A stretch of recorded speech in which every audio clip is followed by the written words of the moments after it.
আমার চাইল্ড পেশেন্টদের মধ্যে ম্যাক্সিমাম একটা কমন জিনিস, সেটা হচ্ছে তারা ঘুম থেকে ওঠার পরে সাথে সাথে খাবার গ্রহণ করতে পারে না। স্কুলে যাওয়ার জন্য তাকে হয়তো টেনে ঘুম থেকে উঠানো হলো এবং তারা না খেয়ে স্কুলে চলে যায়। তার দিনের ফার্স্ট যে মিল সেটা হয় টিফিন, এবং টিফিনে সে কিন্তু সুষম খাবার গ্রহণ করছে না। হয় সে স্ন্যাক্স জাতীয় খাবার খাচ্ছে বা ডিরেক্ট তার ক্যান্টিন থেকে ফাস্ট ফুড গ্রহণ করছে। রাতের বেলায় অনেকটা সময় সে না খেয়ে থাকলো এবং প্রথম যেই খাবারটা দিল সেইটাই একদম চরম আকারে আনহেলদি খাবার। এটা বাচ্চার শরীরে দুই ধরনের ঘটনা ঘটায়। এক হচ্ছে অরুচি তৈরি করে, বাসার খাবার সে খেতে চায় না, যার কারণে তার শরীরের ওজনটা আস্তে আস্তে কমতে থাকে।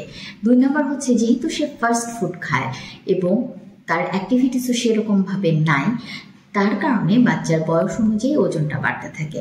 অর্থাৎ আমরা ম্যালনিউট্রিশনের যে দুটো পার্ট, আন্ডার নিউট্রিশন এবং ওভার নিউট্রিশন, দুটোর কারণ হিসেবে কিন্তু এই যে সকালের ব্রেকফাস্ট না করার, এটা কিন্তু কারণ।